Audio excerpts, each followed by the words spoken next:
אחרי הפוגה של 3 שנים, מכבי נתניה המתחדשת חוזרת לזירה האירופית, והיום, סיבוב המוקדמות השני של הליגה האירופית, היא פוגשת את קופס הפינית.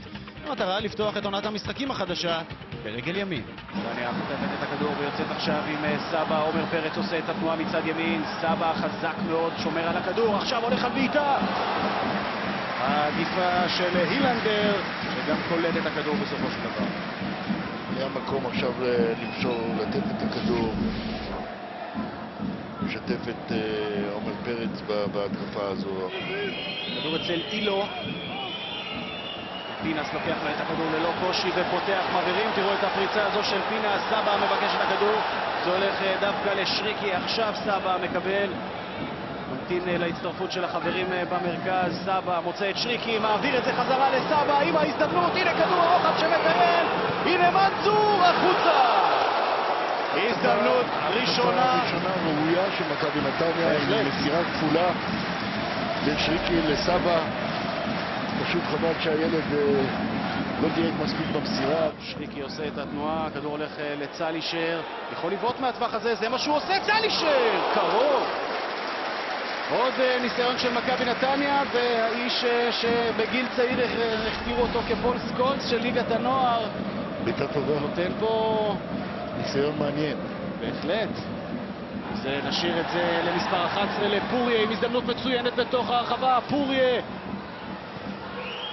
מפספס, מצב מסוכן מאוד לזכות קופס, וחשוב לציין שהאיש הזה, מספר 11 של הפינים, אץ פוריה האסטוני, נבחן בעונה שעברה במכבי נתניה. עכשיו מצב מסוכן לזכות הפינים בתוך הרחבה. מזל גדול, שוב זהו פוריה, ועכשיו עוד ניסיון בעיטה שהולך גבוה. לאט לאט הפינים מתחילים לסכן את השער של סנאמו. עכשיו פננן שולח את הכדור קדימה לפוריה, אין שם נבדל, שוב זהו פוריה בתוך הרחבה. מה עושה פוריה? הולך לבד, גם מצליח בסופו של דבר להעביר את כדור הרוחב, וקופס עולה ליתרון 1-0 מול מכבי נתניה. שער חוץ של הקבוצה האורחת. פננן, שדיברנו על כך שכובש את השערים של הקבוצה הזו בתקופה האחרונה, מעלה את הפינים ליתרון. פוריה פעם שלישית בערך בדקות האחרונות שהאיש הזה מוצא את עצמו במצב מסוכן, הולך על בעיטה, ופננן נמצא שם כדי לדחוק מקרוב את אחד השערים הקלים בחייו. עוד הגבהה של אילו, הכדור שם מטייל, פננן 2-0. זה כבר לא נעים, זה כבר לא נעים, זה בהחלט לא נעים. 2-0 לקבוצה הפינית עוד לפני המחצית. ההגנה של נתניה לא מרחיקה טוב את הכדור, ואלכסי פננן, האיש המסוכן והחם ביותר של הפינים בתקופה האחרונה, עושה את ה-2-0.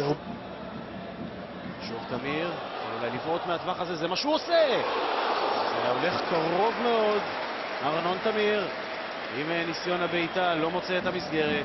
ובנוסף עוד חילוף שאמור לקרות עוד כמה דקות, חסן סרחן להיכנס, תכף נבלר במקומו. תודה. עוד ניסיון של שבחון למצוא את אחד מחבריו שם למעלה. פוגש את ידיו של מיקה הילנדר השוער.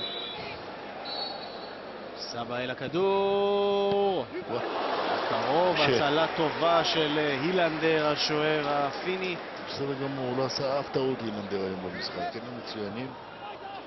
בוא נראה את שבחון עכשיו בתוך הרחבה עם הסיבוב, ואיזה גול!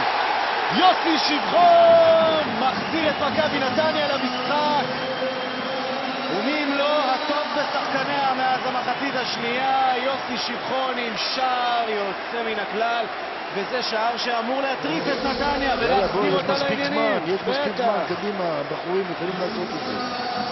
יופי של שער. אקל, זה להגביה אוליבות, אקל הולך על בעיטה, זה היה קרוב.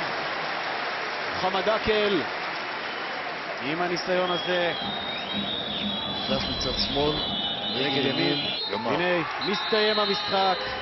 קופס הפינית מהמקום הלפני האחרון בליגה של פינלנד מנצחת את מכבי נתניה 2-1.